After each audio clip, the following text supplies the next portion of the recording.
Le carambolier. Nom latin, Averrhoa carambola. Famille, Oxalidacées. Nom commun, carambolier. Propriétés thérapeutiques. Vermifuge, laxatif, réfrigérant, antiscorbutique, fébrifuge, antiphlogistique, stimulant, emménagogue, anodine, émétique, hypocholestérolémique, hypoglycémique, hypotensive, néphrotoxique, neurotoxique.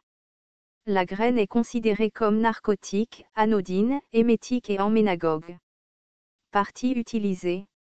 Feuilles, fleurs, graines, fruits. Distribution. Asie de l'Est, Philippines, Malaisie. Botanique.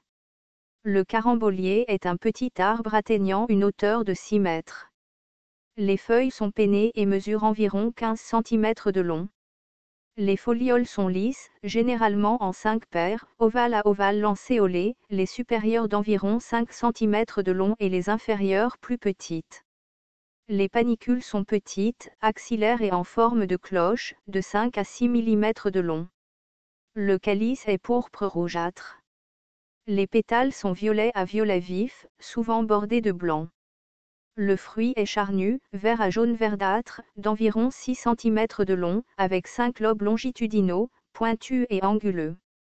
Les graines sont ariées. Constituants. Des études indiquent la présence de saponines, d'alcaloïdes, de flavonoïdes et de tannins. Le criblage phytochimique d'extraits de feuilles a donné des alcaloïdes, des glycosides, du phénol, des tannins, des flavonoïdes, des protéines et des diterpènes. Utilisation culinaire. Le fruit est croquant et juteux avec une peau jaune cireuse à maturité.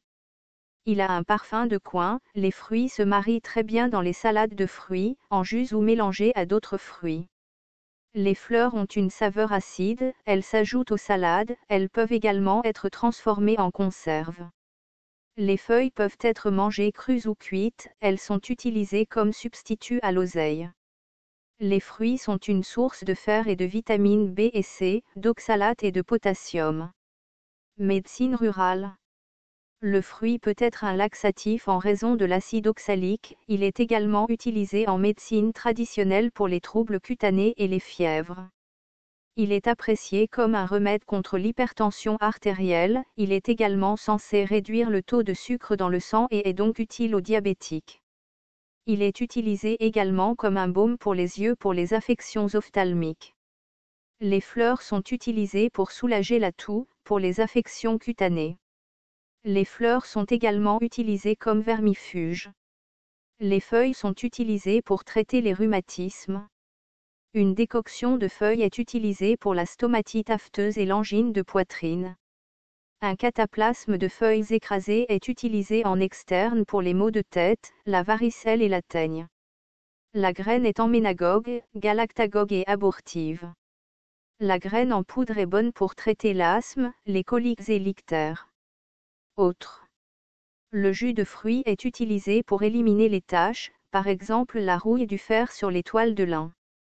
Il peut également être utilisé pour le polissage du laiton. Le jus frais est un détachant efficace. Danger. Le fruit doit être exclu du régime alimentaire des patients atteints d'insuffisance rénale. La graine est abortive, déconseillée aux femmes enceintes.